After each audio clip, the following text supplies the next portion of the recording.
Okay, so this is just going to be a quick video on Cold War in Africa, looking in this case at Angola. So the Cold War was an ideological conflict between the two superpowers, the United States of America and the Soviet Union. But amongst the superpowers and their more wealthy allies, the First World, this was a ideological conflict. That's why it's called the Cold War. There was never direct fighting between the two superpowers. However, in poorer countries, or the Third World, the Cold War rivalry manifested itself into a hot war. That's why you can think of the Cold War as being the Third World's hot war. These are known as proxy wars of the Cold War.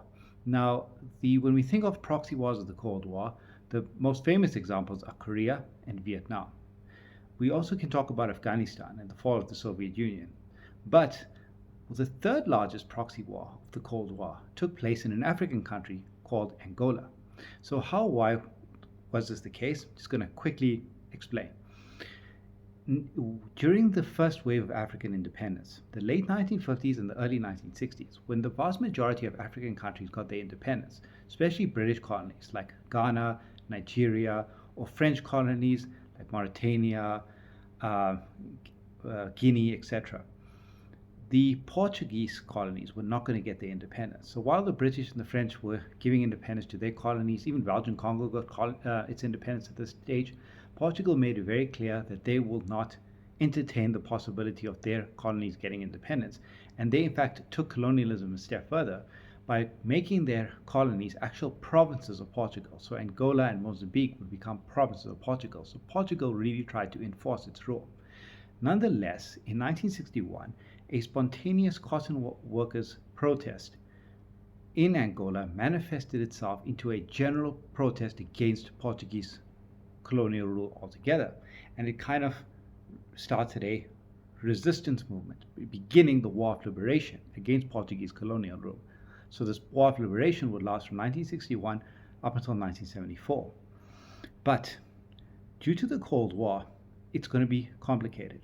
Now, I'm overgeneralizing, but by the stage in which this cotton workers' protest took place, there were different factions within the liberation movement, and three distinct movements will emerge. You'll have the MPLA, led by Agostinho Neto. You'll have the FNLA, led by Holden Roberto, and a faction within the FNLA will break away to call itself UNITA, led by Joseph Savimbi. So now you're going to have three resistance movements fighting against Portuguese rule, but they won't just fight against Portuguese rule, they'll fight against each other as well. Now, because of the Cold War conflict, they get funding from outside powers. And from 1961 to 1974, you're going to have a lot of violence taking place in Angola, and some of the other Portuguese colonies as well. In Guinea-Bissau and in Mozambique, there'll also be resistance movements. Now, nothing per se is going to happen in Angola that is going to force the Portuguese to surrender. But the wars in Africa altogether, it's causing a lot of problems back home in Portugal. Portugal was run by a dictatorship, and the army was getting increasingly frustrated with this dictatorship. And eventually, there was, in 1974, the Carnation Revolution, a peaceful revolution in Portugal to overthrow the dictatorship that ran Portugal.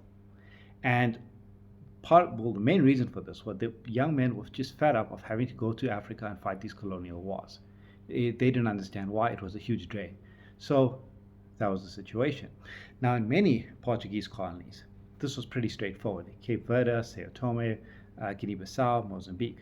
But in Angola, it's going to be complicated now because you've got three resistance movements.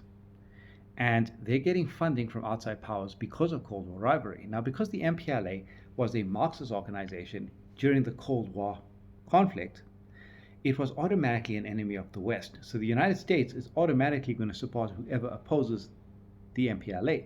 In this case, the FNLA seemed like the likely candidate. So even now that the country gets independence, FNLA is getting a lot of support. Now, just the story is a bit more complicated as well. FNLA's leader, Holden Roberto, he really aligns himself with an American-appointed dictator in the DRC, or at this stage is going to become known as Zaire, led by Joseph Mobutu.